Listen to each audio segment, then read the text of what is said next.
Nick Riewoldt for Friday morning. Look at it. Happy Good to morning. be out of the house, I'm sure. Yeah. Wrapped. I've been waiting here since 6 to come on. You were at the car park overnight. Oh, goodness me. I've got a piece of paper in front of me about Retro Round. Yeah. Is that this round or the next? Next. The next. Next. You We like and- to get in early, though. You and Jonathan Brown are in a wonderful photo, a retro Wayne's World-themed photo shoot that you did for Fox Footy in the Retro Round to celebrate the 1990s. Yep. Party on, Marty. It was a lot of fun. It was a lot of fun. Well, we've all said about you that Yeah. of all the costumes that we've seen you in over the years, you make them all work. Yeah.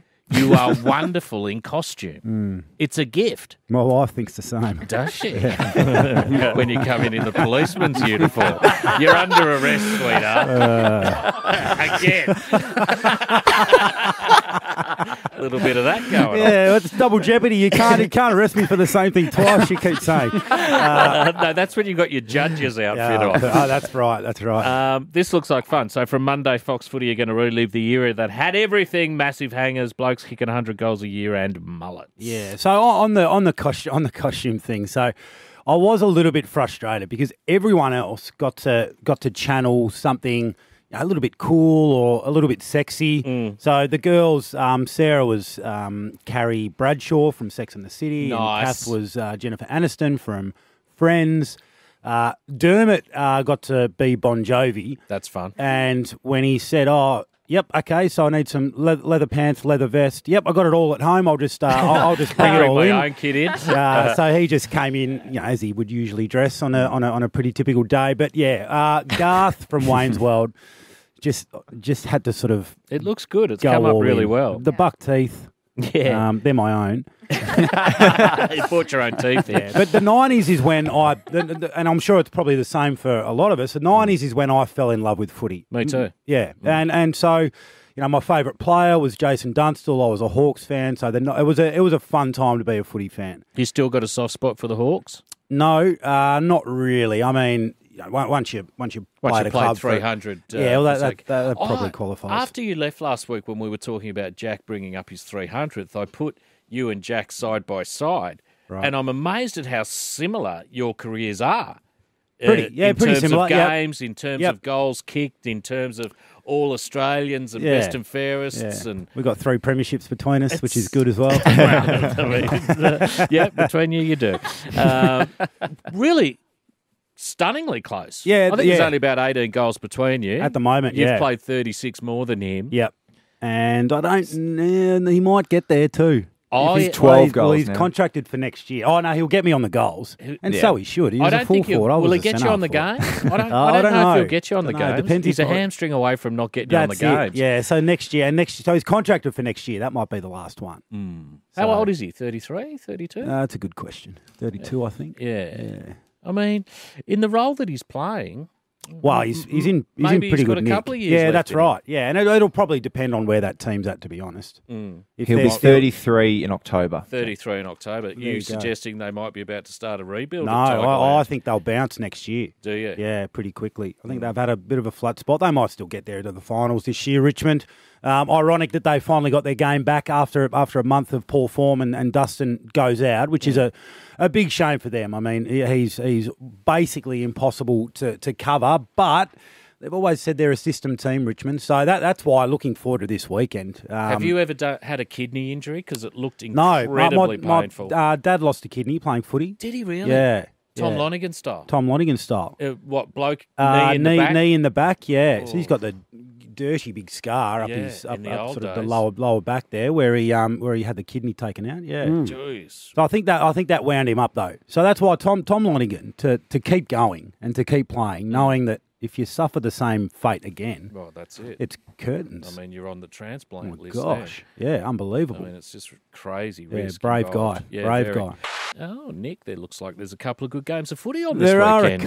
There are a couple. Yeah. Well, I think let's look at the pointy end first. So I think with Melbourne playing the Bulldogs 1v2, which is for this late in the season, doesn't happen very often. Are we surprised that's not a Friday night? A little bit, but I think the AFL really have had to be Fluid. and prioritising the best games on the biggest stages have sort of taken a back seat to actually just getting the games played. Yeah. Because logistically, there's so much up in the air, and we're playing sort of. I think that we've got a triple header. It's starting to get into football fever or whatever they call it. Well, yeah, but I mean at the same ground. I think we've got a triple header this weekend, maybe at Metricon. We might maybe just... Metricon have 2 games on Sunday. Is it 2 on Sunday? And they have none on Saturday, so it's just the 2 on Sunday. So it's a double header on Sunday. But looking at the Melbourne Bulldogs game, and then on the Saturday night, and then Geelong Richmond Sunday afternoon, I think we walk away from this round of football with a clearly identifiable premiership favourite. Good. Based on who blitzes in those games, who sort of comes away from those games as the biggest winner, I think. In a season where it's changed week to week, really, hasn't it? Who's the favourite to take out the flag? And favouritism doesn't mean anything. It's just nice to be able to look and say, yep, okay, they're the team to beat. Can I think the we'll have that Tigers by get Sunday. over Geelong, do you think? They can. They can. I don't think they will, but they can, absolutely. Because last week we saw a bit of the footy that we've associated with Richmond over the past few years. But I think Geelong's ability when they go inside 50 to score. I mean, you look at the rest of the contenders. That's, I think, really their point of difference is inside 50. They've got match winners everywhere you look, and guys that can stand under the ball and can just win a one-on-one contest. So Hawkins and Jeremy Cameron, when he comes back, they roll Dangerfield through that part of the ground. Gary Rowan can mark the footy. Radaglia can catch it in the air. So they're pretty well placed, Geelong, as well placed as they've been over the past 5 years. West Coast will get an idea of how they're travelling. Yeah, and they haven't been in great form. No. They have not been in great form. So they get St Kilda over in Perth. St Kilda that's minus Rowan Marshall now, who has to, I think he's sitting in the, think about this for a weird situation for a player. So they've travelled to Perth. Then he finds out he's been to a Tier 1 exposure site. So he's sitting in the hotel. And he would be listening to all the carry-on and all the boys having fun and leaving for training and then getting back, and you're just sitting there in a hotel room the whole time.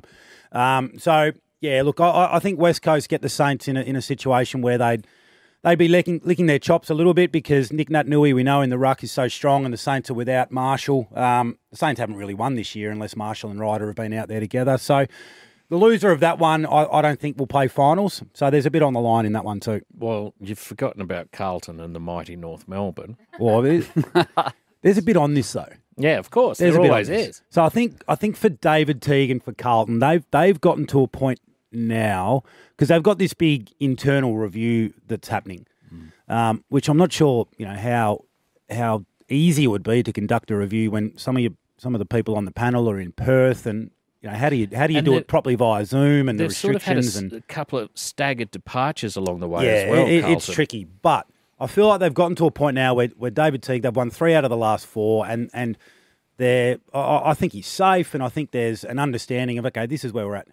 But if you lose to North, then all of a sudden it flips the narrative again, and you can just see the pressure ramping up from a situation where I feel like they've gotten to a position where they're probably pretty comfortable in their thinking. So, yeah, there's interest at the top and the bottom of the ladder this weekend. Good storylines everywhere. It does. It looks like a fun round. What are you looking forward to in lockdown over the weekend? Just personally, spending more time with the kids, working. Working. I get it. That has been one of the great benefits of lockdown is actually getting to spend time with the kids at a phase of their lives where so James is 6, he's right into his mates, but all of a sudden I get to kick the footy with him. You'll never get this time back. Never get it back. But I said that in the second lockdown. Yeah, well, that's right. But he'll never get it back either. And that's the frustrating thing for him. Yeah. But, it was Teddy's second birthday yesterday, so, we made a cake as a family. You had a full family day. And we made a proper old school cake. I feel what like was it? Well, just two sponges, some cream in the middle and some icing on top, and then we did a big M&M number 2 on it. Oh, no. Just that old school. That's sort of what I grew up with, having a cake rather than sponge cakes. Going and dropping, however much on a bakery. On a bakery. On a bakery. And you're a master chef Support now. your local bakeries, of course. Absolutely. Yeah, it was nice. It was good. Well, it would have been water off a duck's back for you to knock that cake together. Oh, coming out of the back of the did it with my MasterChef eyes experience. closed. Had the KitchenAid out. Walk in the park. Hit the switch and away we went. Do It was you good. do the heavy lifting in the kitchen at your joint? Well, that was one of the deals coming out of MasterChef was Kath has basically abdicated all responsibility to do with anything in the kitchen, Right. And said, "Hey, you want to go and hang out with your mates? You on want to be a MasterChef, hero, and you want to go make yourself, look good and hang out with all these celebs. Well, then you can do the cooking."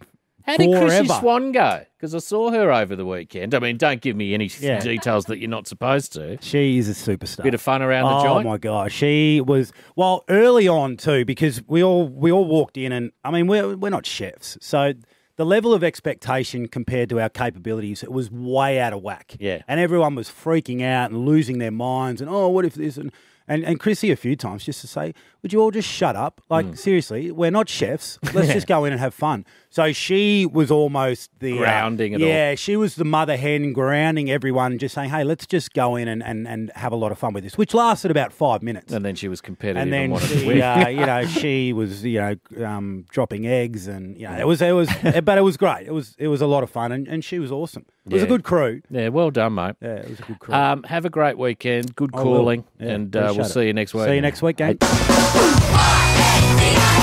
Marty Sheargold Show. Triple M.